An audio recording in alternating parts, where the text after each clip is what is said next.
Am Trainingscenter versuchen wir ständig, unser Schulungsportfolio zu erweitern, aber das Ganze auch immer zielgerichtet auf das Anlagenportfolio der Deutschen Windtechnik auszurichten. Dem gerecht zu werden, brauchten wir eben eine neue Anlage, die uns angeboten wurde, was auch ein kleiner Zufall gewesen ist. Und dann war für uns eigentlich Fokus, die Anlage ins Trainingscenter zu holen. Dann natürlich auch zu schauen, okay, welche Anlage könnte dafür gegebenenfalls weichen oder wo könnten wir die Anlage gegebenenfalls neben den anderen 4 unterbringen. Und das war am Anfang Ziel, eine Technologie ins Trainingscenter reinbekommen, die zukunftsträchtig ist, worauf wir auch einen Großteil von unseren Anlagen, die wir unter Vertrag haben, eben bedienen können.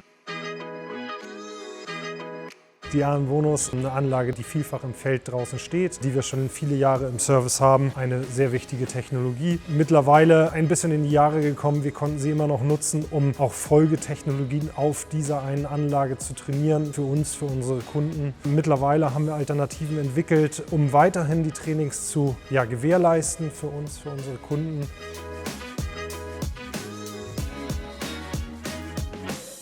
Die Vestas V90 MK8 wurde uns angeboten und passte eigentlich perfekt, weil wir dadurch auch Anlagen schulen können. Ab der 3-Mega-Plattform mit einer Global-Steuerung. Das können wir alles mit der neuen V90 MK8 abdecken und können auch Teile aus anderen Anlagen auf dieser Anlage schulen. Wir sind kein Hersteller, wir sind Multibrand. Das heißt, wir bieten den Service und die Wartung für verschiedene Technologien an und hier können wir unser Portfolio definitiv erweitern. Die Trainings sind sehr aufwendig, aber wir haben unglaublich gute Erfahrungen gemacht, die Trainings hier in guter Atmosphäre im Trainingscenter zu machen, an den direkten Anlagen. Entsprechend gut sind unsere Mitarbeiter, unsere Kollegen ausgebildet, weil sie direkt an den Anlagen trainieren können. Ja, und das können wir jetzt in Zukunft an einer neuen Technologie und dadurch erweitern wir sozusagen unser Trainingsportfolio mit wichtigen Technologien für die Deutsche Windtechnik. Persönlich fasziniert hat mich die Geschwindigkeit, die wir in der Deutschen Windtechnik an den Tag legen konnten. Das freut mich. Die Anlage steht wirklich hier auf dem Hof. Das ist aus meiner Sicht eine wirklich tolle Geschwindigkeit.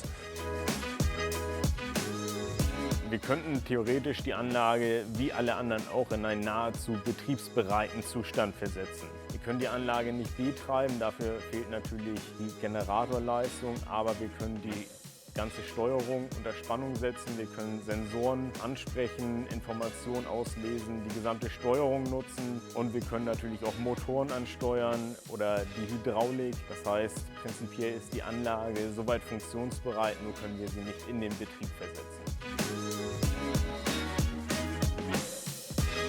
Es war sehr, sehr lehrreich. Man hat aber auch die Abläufe kennengelernt, ob es nun der Schwerlasttransport ist, ob es teilweise auch der Verlauf von dem Kauf von so einer Anlage gewesen ist. Einblicke in Großkomponententausch, auch da konnte man viel lernen, viel mitnehmen, aber man konnte auch selber viel bewirken. Und ja, das war insgesamt wirklich ein sehr spannendes und auch interessantes Projekt mit vielen coolen und erfahrenen Leuten.